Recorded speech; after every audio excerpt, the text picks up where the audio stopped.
বেতন ভাতা কাঠামো, গ্রেড পরিবর্তন, পৃথক সচিবালয় এবং স্বতন্ত্র নিয়োগ বিধি বাস্তবায়নের দাবিতে নেত্রকোনার দুর্গাপুরে 2 ঘণ্টার কর্মবিরতি পালন করেছেন বিচার বিভাগীয় কর্মচারীরা। বাংলাদেশ বিচার বিভাগীয় কর্মচারী অ্যাসোসিয়েশন নেত্রকোনা জেলা শাখার ব্যানারে সিনিয়র সহকারী জজ আদালত প্রাঙ্গণে এই কর্মসূচি পালন করা হয়। আন্দোলনকারীরা জানান, দীর্ঘদিন ধরে বাংলাদেশ জুডিশিয়াল সার্ভিসের মতো সমান বেতন স্কেল অনুযায়ী ন্যায্য বেতন ভাতা নিশ্চিত করার দাবি জানিয়ে আসছেন তারা, কিন্তু এ বিষয়ে এখনো কার্যকর কোনো উদ্যোগ গ্রহণ করা হয়নি। এতে তারা অবহেলা ও বঞ্চনার শিকার হচ্ছেন বলে অভিযোগ করেন। একই সঙ্গে তারা বিচার বিভাগীয় কর্মচারীদের জন্য স্বতন্ত্র নিয়োগ বিধি প্রণয়ন এবং প্রশাসনিক কার্যক্রম পরিচালনার জন্য পৃথক সচিবালয় গঠনের দাবি জানান। তারা বলেন, বিচার বিভাগের গুরুত্বপূর্ণ অংশ হিসেবে কর্মরত থাকলেও ন্যায্য প্রাপ্য থেকে তারা বঞ্চিত হয়ে আসছেন বছরের পর বছর। এই বৈষম্য দূর করতে এবং ন্যায্য দাবি বাস্তবায়নে মাননীয় প্রধান উপদেষ্টার সুস্পষ্ট হস্তক্ষেপ কামনা করেছেন আন্দোলনকারীরা। কর্মবিরতি চলাকালে বক্তারা জানান, দাবি পূরণ না হলে আরও কঠোর আন্দোলনে কর্মসূচি দেওয়া হবে।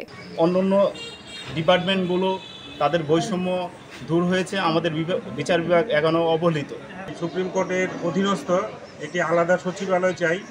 এই আদালত সহ সারা বাংলাদেশের সমস্ত আদালতের কর্মকর্তা কর্মচারীদের সাথে একমত পোষণ করছি।